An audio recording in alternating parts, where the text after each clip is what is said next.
So,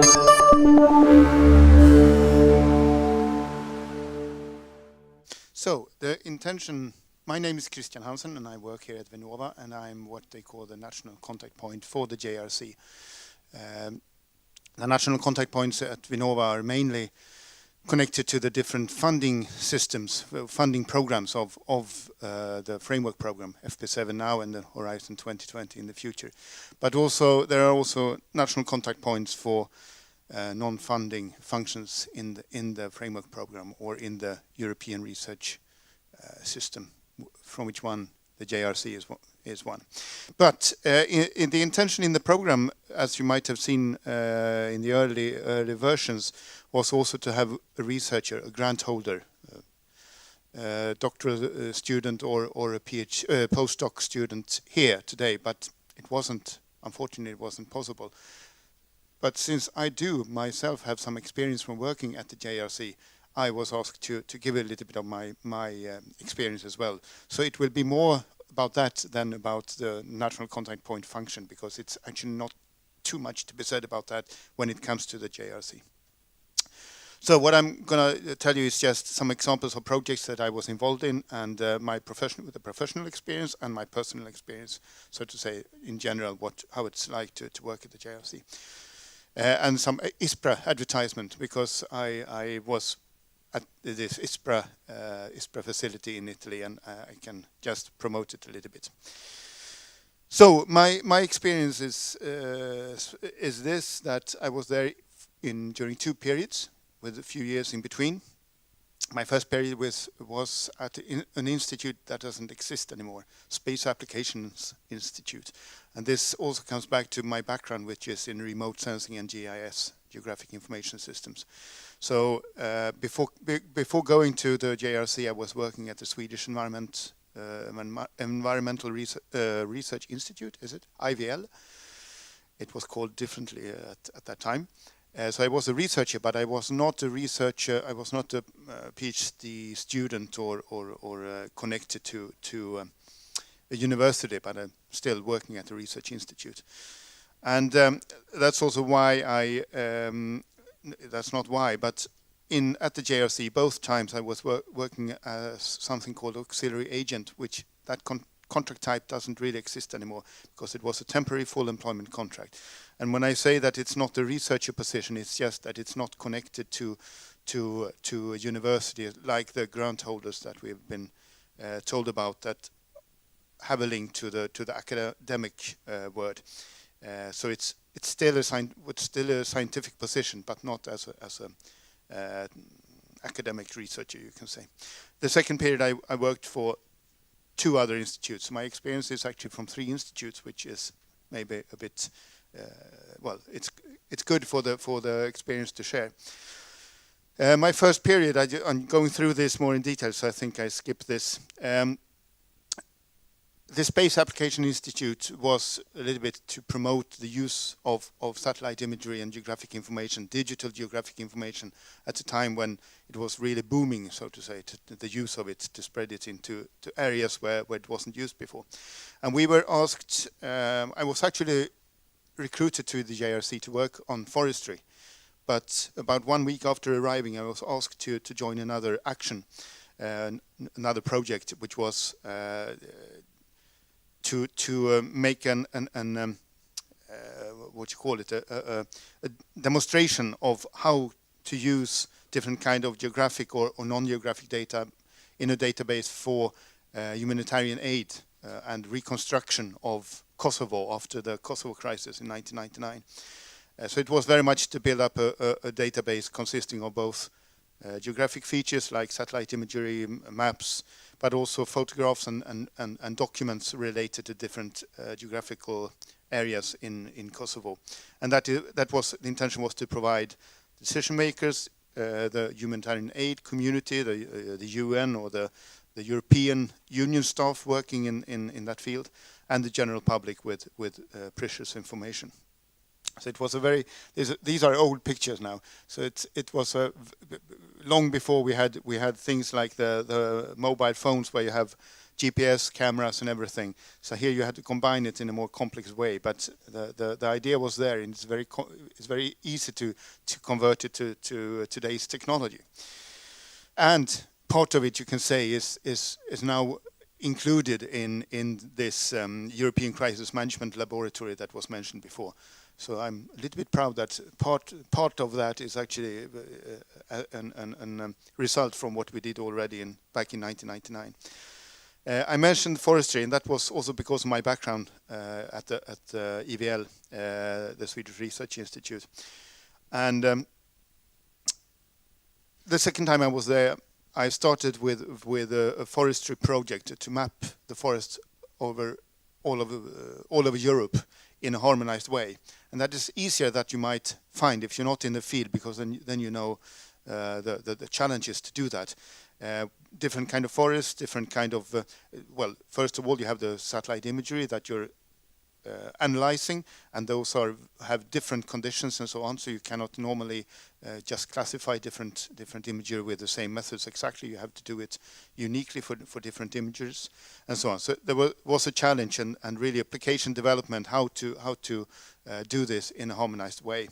I would like to come back to what Peter said about forestry, because we're talking to my colleagues who came from Germany, from Spain, from Italy, from different parts of mainly Southern Europe. Exactly my same impression was that forests are scarce and they are valuable in a different way than we put value on them. But when it came to Scandinavia, some of the data we were using, that is the elevation model for the elevation of the terrain, stopped at 60 degrees north, and that is between Uppsala and Gävle in Sweden. And I had really to push that we cannot stop monitoring, we cannot stop mapping there, because that's where the forest starts in Europe, if you count number of trees or so. In Spain, in some regions, they actually can tell you how many trees they have. So it's very, very different approach in different parts of Europe. And the policy relevance behind this, because a map you can do somewhere else. You don't have to be the European Commission to create a map, of course. But this is how you can use it as well, and that is connected to biodiversity, as Peter also mentioned. That is very often connected to biodiversity. And in this case, you could get landscape and forest patterns, which is important for biotopes, to study biotopes on different species, what they require in distances between different parts of the forest and so on. And it's related to an environmental, is it the legislation? I don't know, but about nature reserved areas in a European way, which is called Natura 2000. The third project I was working on, and the third institute I was working at, we again satellite imagery, and this time connected to a very well-known EU policy area, which is the agriculture subsidies, which we are in Sweden are not that impressed of, because we don't get so much back from it, and we think it costs too much, but it's there. And this is the system both for the farmers to declare how much farmland they have, but also to check, to make audits about how they have declared and how it's compared to the reality. So it's a system for both. And at the time when I was working there were a number of new member states, or coming member states, in 2004 and 2007, coming from also an era of maybe less technological developed systems for real estate, or cadastre as we call it. The real estate registries in these countries were very different from the western part of Europe. So it was a challenge for them, and it was a challenge to be able to treat them equally, and be able to how can I say, to guarantee that the systems in the new member states were reliable enough to really give subsidies as a base for subsidies. So that was the least I would say, research or development position I had. That was more like an agency, monitoring agency, and putting standards and so on. Just to show you these differences also, it's not only because of technology.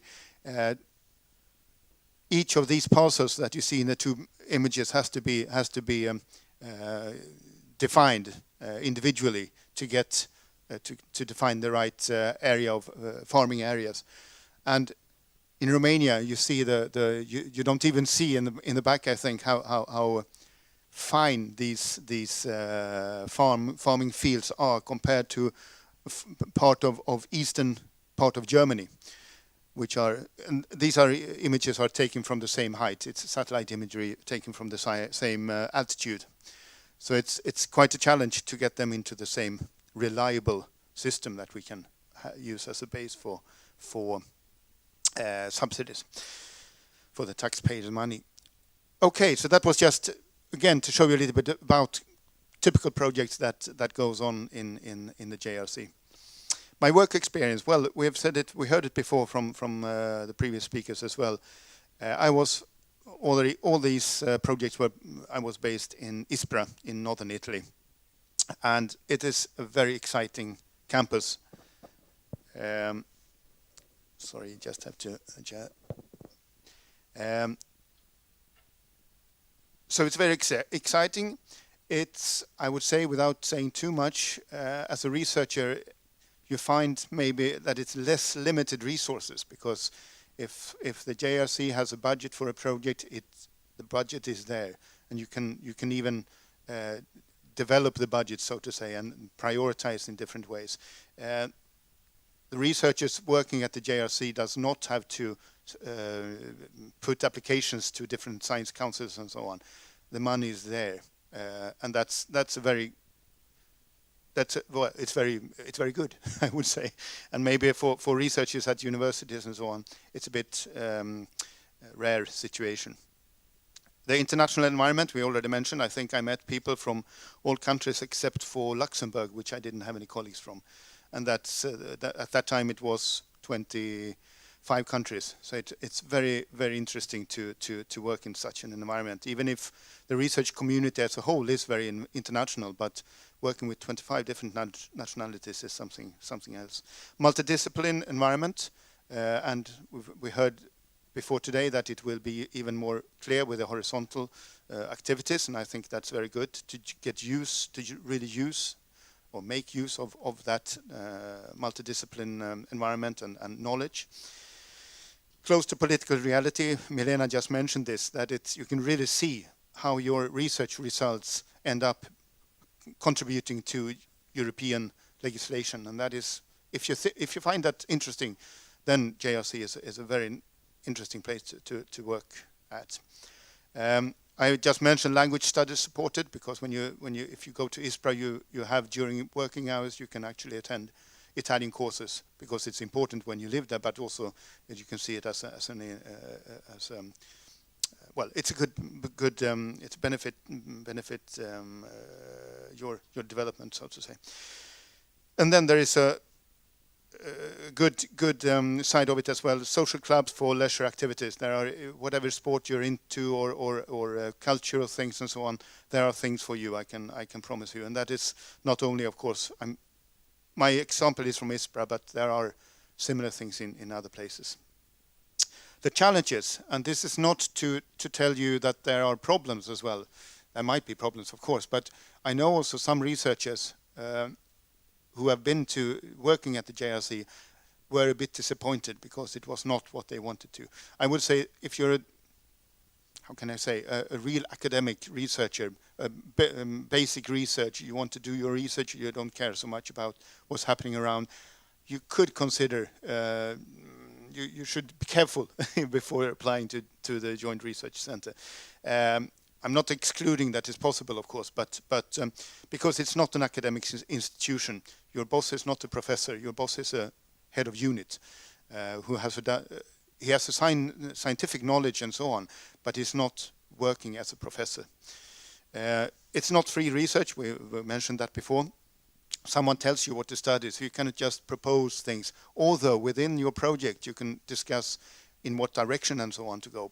So it's not fixed, but it's not completely free either. Your professor, because if you're a grant holder, you still have the connection to the university, and she or he is far away. So that's a challenge. You can't just go in and discuss problems. You see the professor maybe 2 times a year, or maybe more frequent if it's necessary, but in general terms. I mentioned limited access to facilities, and that's at least in Ispra, and I know in other JRC facilities. For those researchers who are used to work 24/7 and completely flexible, there might be limitations to when you can be at the facilities and in your room or in your laboratory and so on, which could be frustrating for certain kind of research being done. But I just mention it as a challenge again. Bureaucracy, I have to mention it. It is the European Commission, and I think even the representatives from the Commission can agree that there are some things. I remember when you leave Ispra, for instance, you have to go around. It takes 2 days to just go around collecting stamps that you have, that you're cleared for a number of things. You're cleared for things you never heard about, like you go to the fire department and get the stamp, and you have no idea why. But that's there is a reason somewhere behind, but you don't always get it. So it's a little bit more bureaucratic than a normal university, I would say. Closed community. In Ispra, for instance, Ispra is great in many ways.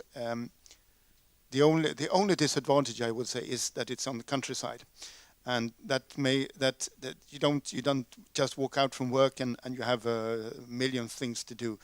It becomes a close community with your colleagues and with the people you get to know, not the close colleagues only, but the colleagues at the site. And it's good because it's easy to make friends, and it's easy to socialize with people speaking in English. You don't have to learn Italian immediately. On the other hand, that's the people you will know for quite some time before you get into the Italian society, or the Spanish, or the German, and so on. So it's a little bit it's pros and cons with a close community. Ispra, if you're not aware where it is, well, Ispra, not many are aware where exactly it is, but it's in the very north of Italy, for good and bad, I would say. This is the good side. I'm not sure that I can distribute these images, but it's not that important either. The site is here in the image.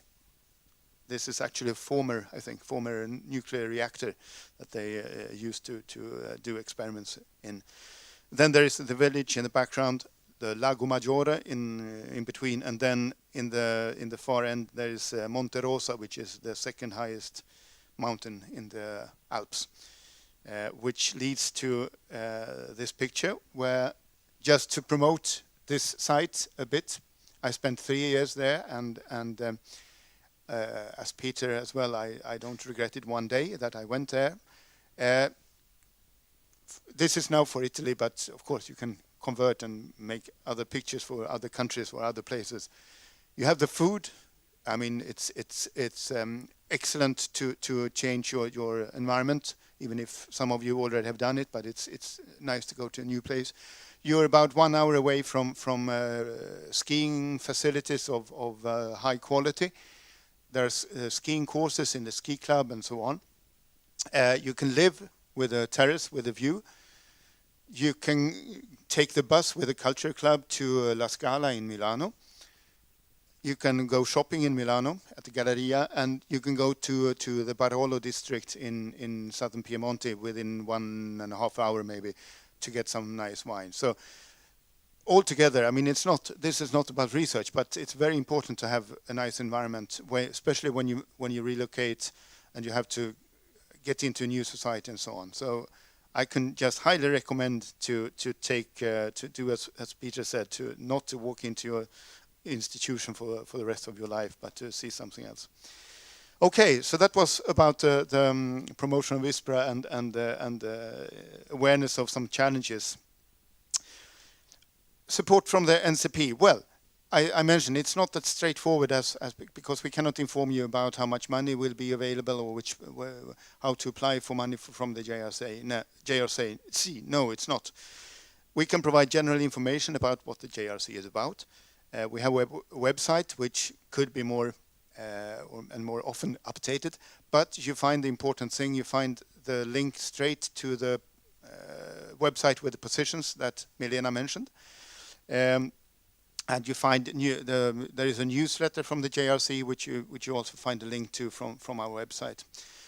And we try also to distribute information when there are new positions, especially when there are a larger number of positions at the JRC. We try to distribute it through our newsletter as well. We have the other national contact points. We have the JRCs that Britta will talk about in a few minutes. And since some of you are not here mainly for the research possibilities, but for the collaboration opportunities, we also can provide information and contacts, not least contacts, for those purposes. And of course, the rest of the national contact points here at VINNOVA also provides general information about, general and specific, I would say, information about Horizon 2020, which is starting more or less in December. I think that was the last slide. I should have shown my colleagues, but I didn't get that slide into the presentation. So, again, any questions are welcome, and also afterwards at the mingling event. Thank you.